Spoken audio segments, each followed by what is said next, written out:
We are now in the 62nd year of the reign of judges, and wickedness prevails. Big surprise. Well, in Helaman chapter 6, many Lamanites are converted, and they go down to the land of Zarahemla to preach the gospel. Um, so obviously they were coming from the land of Nephi, and Zarahemla in elevation is below the land of Nephi. So whenever you see them going up or read about them going up to a land, they're always going from Zarahemla up to the land of Nephi, and from the land of Nephi down to the land of Zarahemla. It's an elevation thing. Same thing with the Bible.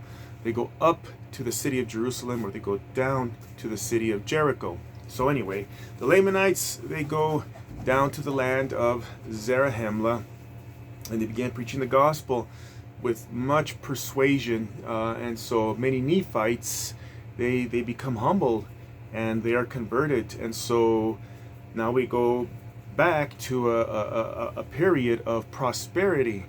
So now Zarahemla is enjoying a period of prosperity. And so Lamanites and Nephites, they buy and sell. A lot of free enterprise is happening, and everyone is getting rich.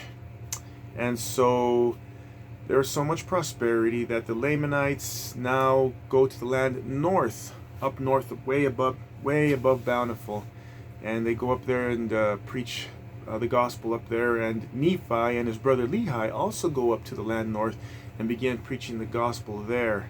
So now, because of this great prosperity that's happening in Zarahemla, everybody's getting rich, and the rich are getting prideful. And some of those rich are Gadiantans. Well, and as a result of this, Caesorum, who is the chief judge at this time, is murdered. His son takes over the judgment seat, and he is also murdered. And these things happen because of the secret combinations of the Gadianton robbers. And now I need to read Helaman chapter 6, verse 38 through 40. Okay. Helaman chapter 6, verse 38 through 40, we read, "And it came to pass, on the other hand, that the Nephites did build them up," meaning the Gadiantons and their secret combinations, "and support them, beginning at the more wicked part of them, until they had overspread all the land of the Nephites, and had seduced the more part of the righteous, until they had come down to believe in their works, and partake of their spoils, and to join with them in their secret murders and combinations." So it's not enough for people to get rich. People get money and they want more money. They have wealth, they want more wealth. And I'm sure we can see this today around the world, maybe where you live. "And thus they did obtain the sole management of the government, insomuch that they did trample under their feet, and smite, and rend, and turn their backs upon the poor, and the meek, and the humble followers of God. They had no interest in Zion. They have no interest in being one heart, one mind, dwelling in righteousness, and having no poor among them." This is the definition and the condition of Zion, a Zion people. No, these people are full bore into Babylon. Verse 40, "And thus we see that they were in an awful state, and ripening for an everlasting destruction." So we can see the parallels between this point in time in the Book of Mormon and where we are today. In my personal opinion, we're closer to the first several chapters of 3rd Nephi, but we'll get to that later. So secret combinations are alive and well today at the global level, as I've mentioned in previous videos, as well as the state level and even at the local level. We see this. If you see, the mainstream news doesn't really report on these things, but there are plenty of YouTube channels, independent reporters, and people like you and me who share what's going on in their country, Germany, the Nordic countries, a lot of European countries right now.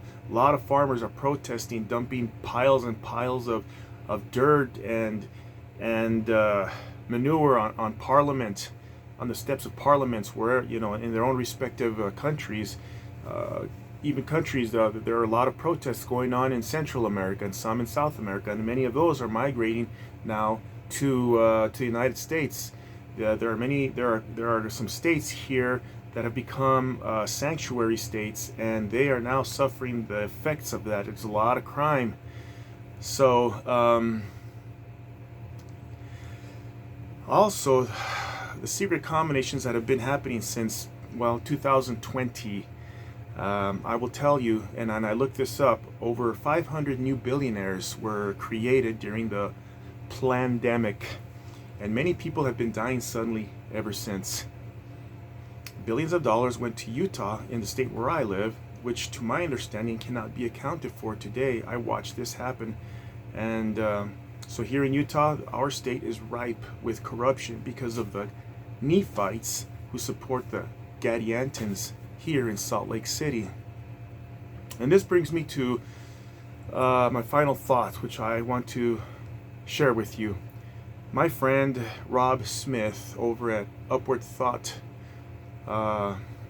that's his blog and his website and his YouTube channel, he said some time ago, he wrote on his blog, and I would like to read to you that those words that he shared, because they really had an effect on me. And I shared this with my ward. I gave a talk once earlier this year on Constitution Day. I was asked to give a talk on the Constitution, and I shared that here on YouTube as well.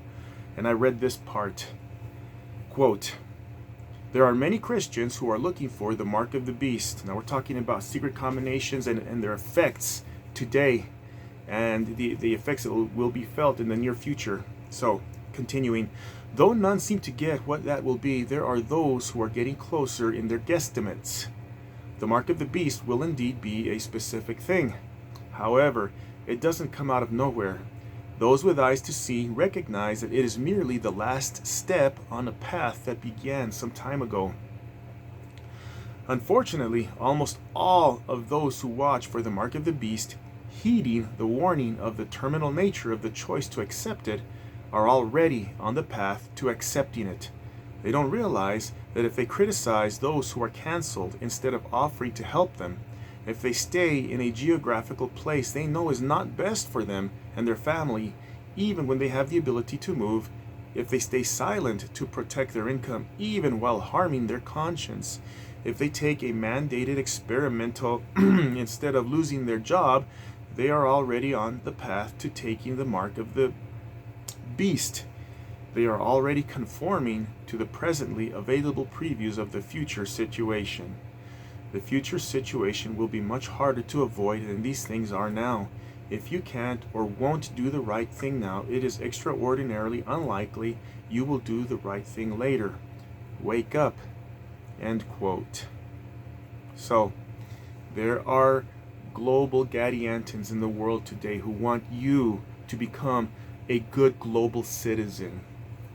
And if they have their way, by the year 2030, you will own nothing and you will be happy. That has been their mantra now for many years. I remember back in the 90s hearing President Bush, the first one, senior, talking about the New World Order. I remember Bill Clinton talking about it. They've been talking about it for decades, if not longer. But most people are too busy getting gain, having fun, ignoring the poor. So now we are becoming ripe for destruction, and we are following in the footsteps of the Nephites. So I encourage you to wake up and to prepare.